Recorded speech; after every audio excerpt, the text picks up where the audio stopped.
인간으로 태어나면 로봇이 다 일을 해주기 때문에 태어남과 동시에 아무 일도 안 하고 그냥 놀고 먹기만 하다가 죽음까지 갈 수 있는 그런 시대가 오게 된다면 행복이 뭔지는 알까? 약간 그 생각도 들기는 해요.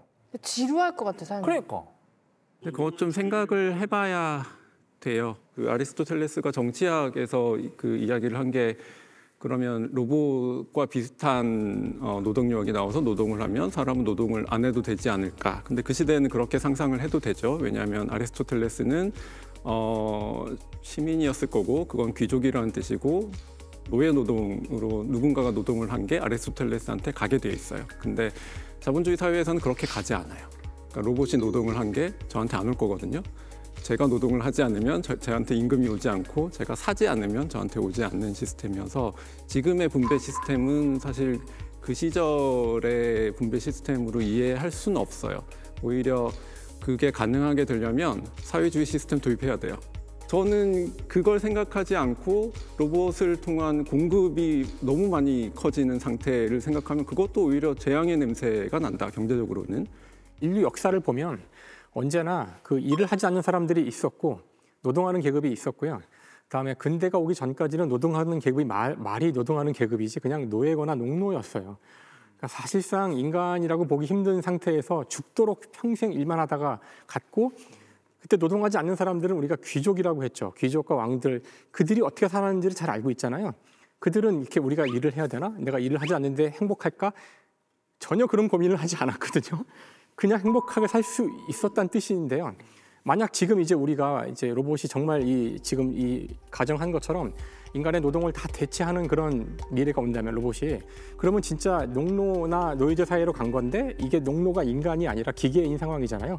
사실 그때 그 귀족들이 잘 살았던 이유는 자기의 영지를 가지고 거기서 지금으로 치면 로봇이 만들어내는 재화를 다 모든 사람이 가질 수 있었죠. 그 귀족들은. 그러니까 그런 사회를 만들어야 한다는 건데 그거를 현재 상황에서 가장 가까운 현재 우리가 갈 수 있는 사회의 이름은 바로 사회주의예요. 근데 모두가 사회주의라는 말을 듣는 순간 맞아요. 이제 버튼이 눌리잖아요. 맞아요. 공산주의, 사회주의 국가와 대치하고 있는 우리한테는 그게 아니면은 자본주의 사회로 간다면은 소수가 이걸 다 갖고 나머지 인간은 로봇이랑 경쟁하면서 하는 거죠. 인공지능이랑 로봇이 등장하면서 생산성이 폭발적으로 증대해요. 그러면 기업의 잉여 수익이 이전과는 비교도 안 될 정도로 늘어난다는 겁니다.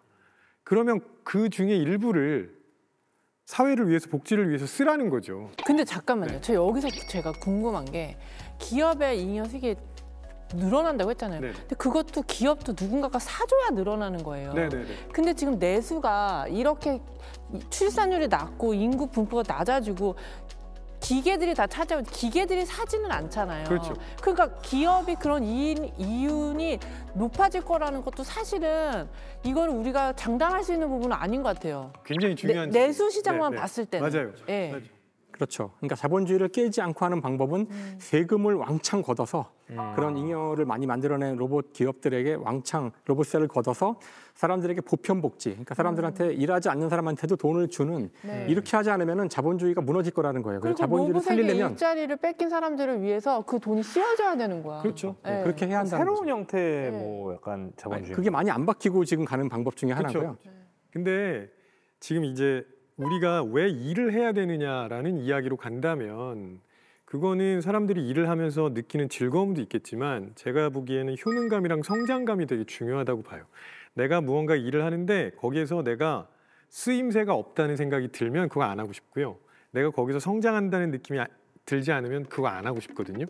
로봇이 전면적으로 도입이 되면서 우리가 무언가를 하게 될 겁니다. 무언가를 하게 될 텐데 거기에서 그런 효능감이나 성장감을 느낄 수 있는지가 굉장히 중요하다고 봐요. 재미 이외에. 그런 걸 느낄 수 있다면 사람들이 여전히 잘 살 거고요. 그렇지 않으면 굉장히 지루하고 아주 권태로운 삶이 반복될 겁니다. 새로운 도구나 기술은 계속 나오고 있는데 로봇도 뭐 계속 발전하고 있고요. 근데 사람은 계속 바쁘잖아요. 그건 또 왜 그런 걸까요? 인간의 특징 때문에 그런 것 같아요. 인간의 특징 중에 하나가 미래지향적 사고를 한다는 겁니다. 네. 우리는 계속 미래에 어떻게 될까, 미래에 어떻게 될까를 고민하면서 준비하거든요. 그러니까 사실은 지금 별로 안 해도 되는 건데 계속 무언가 정보를 넣고 과부하가 걸리는 줄 알면서도 그걸 해요. 그러니까 점점 바빠지고 준비할 건 더 많아지고 세상은 복잡해지면 와 내가 이거 다 알아야 되는데 어떻게 하지? 이런 생각을 자꾸 하게 되거든요. 너무 정보가 많은 게 문제인 거예요. 맞아요. 너무 정보가 많으니까 미래에 대한 생각을 너무 많이 해야 되고 그걸 다 준비하자 보니 시간이 부족한 거죠. 언제나. 약간 걱정을 사서 하고 있는 느낌. 맞아요. 아는 게 없으면 사실 걱정도 안 하게 되고 바쁘지도 않은데 해야 할 일은 많지 않거든 의외로. 한국 사람들 더 심해요. 한국 사람들은 그 호프스테드라고 그 세계 각국의 사람들의 특징이나 성향 같은 걸 조사하거든요. 네덜란드 심리학자가 만든 건데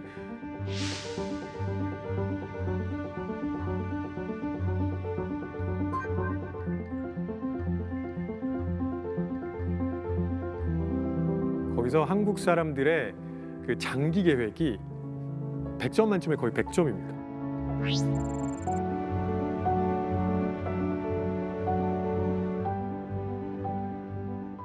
그러니까 우리는 너무 긴 미래를 고민하는 거예요. 애가 태어나면 대학 보낼 맞아요. 걱정부터 하잖아요. 그러니까 태어나자마자 얘를 대학까지가 어떻게 아니고 하면 애가 애를 낳을 때까지 고민을 합니다. 그렇죠. 집을 이 정도. 어떻게 해야 되는지를 벌써 초등학교 때부터 고민하잖아 우리가. 예전에 누가 블로그인가 그걸 해놨는데 10대에 겪어야 될 것, 20대에 준비해야 될 것, 30대에 경험해야 될 바빠요. 100살까지 결국은 다 준비를 하고 살아야 되더라고요. 특히 우리나라 사람들이 그쪽으로 더 예민한 것 같아요. 그러니까요. 내일 고민은 좀 내일 했으면 좋겠는데. 아마 경쟁을 심하게 해서 그럴 수 있어요. 학창 맞아, 시절에 경쟁이 워낙 심해요. 경쟁을 하다 보니 경쟁에 이기려면 한 발짝 더 생각해야 되거든요. 남들보다 1년 먼저 시작해야 되고 여기에 익숙하다 보니 지금 다들 뭐 50년 뒤 걱정도 하고 그러잖아요. 근데 사실 아무도 몰라 10년 뒤에 세상이 어떻게 바뀔지 아직 모르죠.